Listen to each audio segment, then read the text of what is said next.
За среќа, жртви немавме, ќе вратиме гордоста на Македонец. И на секој еден македонски граѓанин во Македонија. Вакви несакани настани се случували, не да Боже пак да се случуваат, но најверојатно ќе се случуваат и во иднина. Улогата на полицијата е превенција. Како и зошто дозволивте да дојде до овие настани, како што рековте и вие, за среќа нема жртви, а можеше и да има жртви?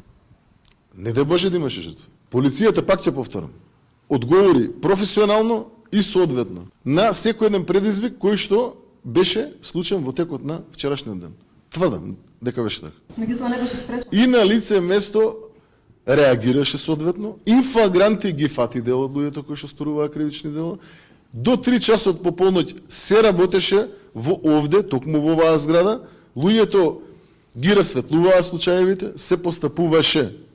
Вакви несакани настани се случували, не да Боже пак да се случуваат, но најверојатно ќе се случуваат и во иднина. Прашањето е, круцијалното прашање, дали кривче е кабелот, дали кривче е, како беше тоа, пајакот, или па Господ ќе е крив. Во оваа ситуација имаат имиња и презимиња тие кои што сторија кривично дело. Не знам дали не се разбираме. Полицијата, јас многу добро ве разбирам, жал ми е што вие не ме разбирате.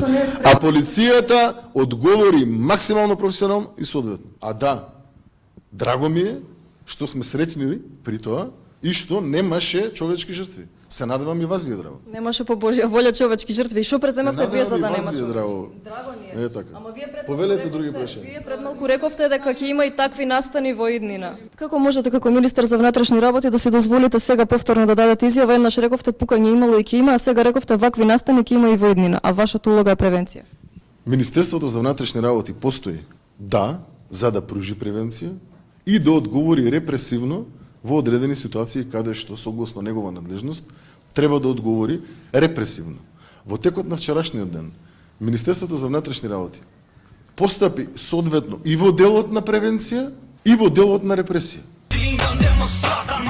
Мислам дека Знаевте дека ќе се пука со автоматско оружје? ова кое што ви го изнесов денеска како информација е огромна разлика во споредба со тоа што претходно оние кои што изнесуваа информации во јавност, го споделуваа со јавност. И мислам дека тоа треба вака да бидете доблесни и да кажете така е министре во право сте. Така, министре, во право сте. Дали ќе беше утеха за некој загинат, доколку загинеше, а вие велите еве имало убиство и ќе има, човекот загина, меѓутоа најголемо достигнување ни е што го најдовме, а не што го спречивме убиецот. Значи, пак ќе ви повторам, македонската полиција реагира соодветно и тоа го покажува со дела. Шием ти га Ѓуро.